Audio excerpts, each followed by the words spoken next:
कहते हैं कि कोई भी इंसान अपने कैरेक्टर को पूरे जीवन भर लाइफ टाइम जो है वो चेंज नहीं कर पाता है। अगर जब भी उसको मौका मिलता है तो वहीं पर वो अपने कैरेक्टर को शो कर देता है। सिकंदर की अगर हम लोग बात करें तो जो व्यक्ति पिछले 10 साल से लगातार पूरे विश्व को जीतने के लिए अभियान पर निकला हुआ था और एक छोटी सी गलती के कारण उसका वो पूरा का पूरा ड्रीम जो है वो टूट जाता है।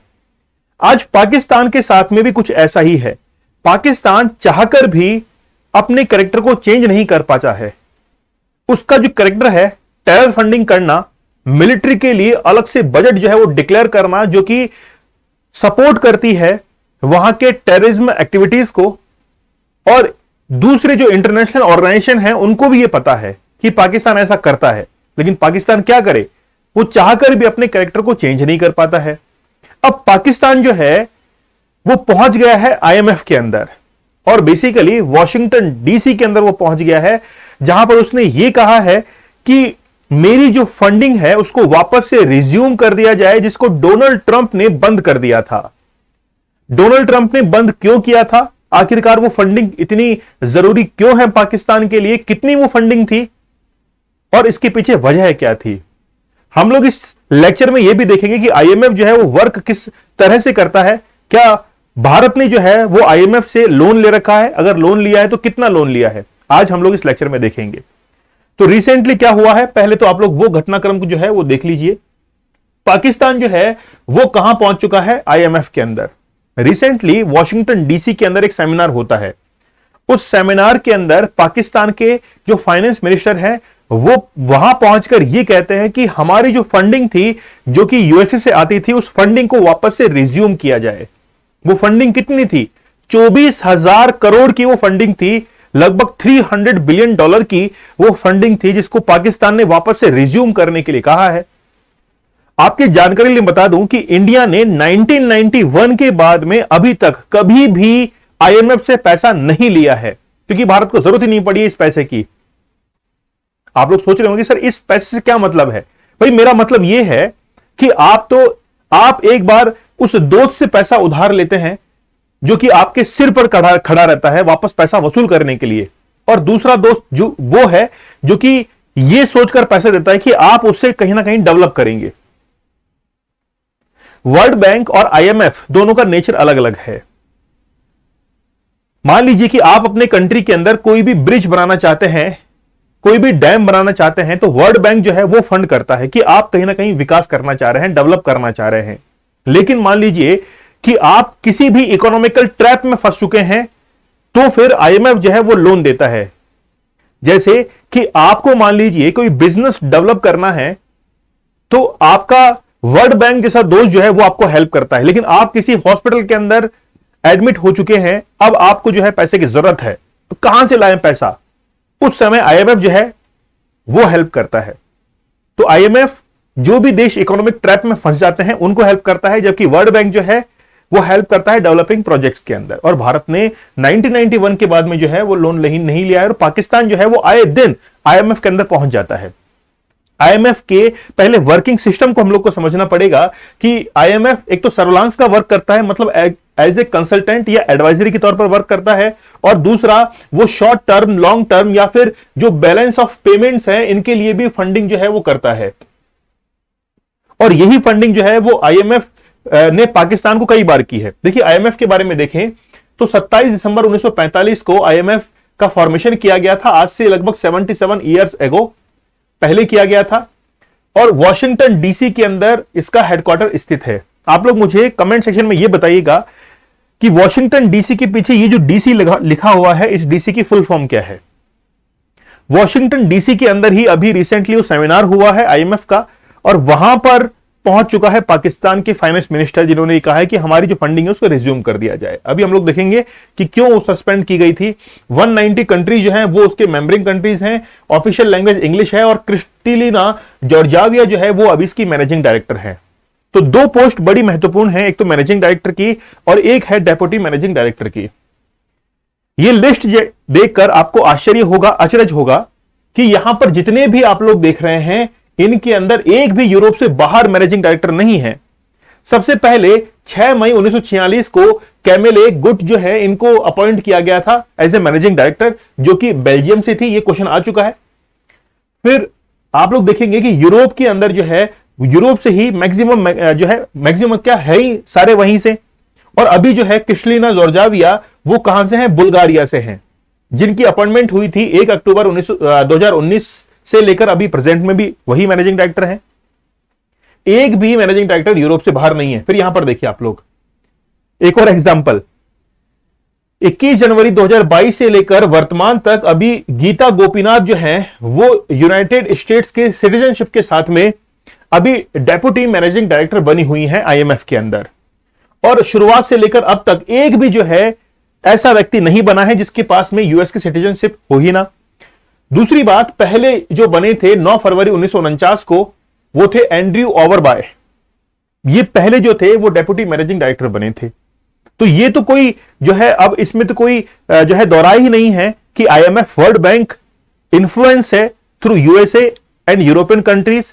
इसीलिए उसको जो है वो काउंटर बैलेंस करने के लिए जो एशियन कंट्रीज हैं उनके द्वारा ब्रिक्स जो है वो बनाया गया था। ब्रिक्स बैंक की स्थापना की गई थी ताकि वर्ल्ड बैंक हमको लोन नहीं देता है, वो डिस्क्रिमिनेशन करता है, तो ब्रिक्स बैंक जो है वो अब जो है वो काम करेगा। ठीक है, चलिए कुछ बातें जो है वो आपको समझ में आ रही हुई यहां से।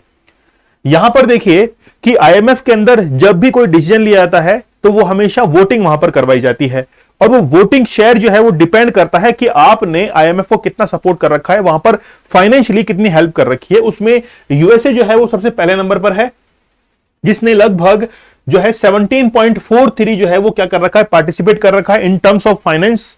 और उसी के हिसाब से उसका वोट शेयर भी है कि जब भी किसी डिसीजन के ऊपर वोटिंग होती है तो 16.50 जो है वो यूएसए की क्या है, वहां पर वोट शेयर है। यूएसए के बाद में जापान है, चाइना है, जर्मनी है, फ्रांस है, यूके है, इटली है, ये रहा हमारा प्यारा भारत।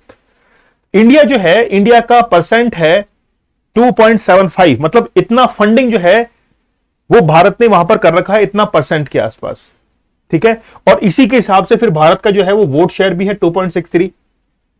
जो फाइनेंस मिनिस्टर होती है वो वहां पर एज ए गवर्नर ज्वाइन करती हैं, और इसके अल्टरनेट पर शक्तिकांता दास जो कि आरबीआई के गवर्नर होते हैं वो वहां पर हेल्प करते हैं।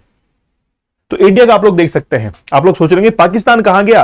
पाकिस्तान इस लिस्ट में इतना पीछे है कि पॉइंट्स के अंदर उसका जो है वो वहां पर फाइनेंस सपोर्ट है, मतलब बहुत पीछे है पाकिस्तान जो है, लेकिन फिर भी आए दिन पहुंच जाता है कहां पर? आईएमएफ के अंदर। रिसेंटली न्यूज क्या है पहले वो सुनिए। देखिए, इंटरनेशनल मॉनेटरी फंड के अंदर पाकिस्तान के द्वारा यह गुहार लगाई गई भी हमारा जो फंडिंग है उसको रिज्यूम कर दिया जाए। आईएमएफ ने कहा कि हमारी जो शर्तें हैं उसको मान लीजिए, और पाकिस्तान इस चीज को एग्री भी हो गया। जिस टाइम मैं लेक्चर रिकॉर्ड कर रहा हूं उससे कुछ समय पहले की यह न्यूज है कि पाकिस्तान ने जो है पूरी शर्तें मान ली है आईएमएफ की, कि ठीक है आप जैसा कहेंगे, एक पपेट के तौर पर हम लोग काम करते रहेंगे। यहां पर आप लोग देखिए कि आईएमएफ ने ये एग्री कर दिया है कि वो 6 बिलियन फंड जो है वो किसको देंगे? पाकिस्तान को देंगे, फॉर साउथ एशियन कंट्रीज के लिए, ताकि वो ग्रो कर सके, इकोनॉमिक चैलेंजेस जो है उससे क्या कर सके, उसको फेस कर सके। ठीक है, अच्छा ये बात तो हो गई, लेकिन बात यह है कि आखिरकार जो फंडिंग है वो रोकी क्यों गई थी?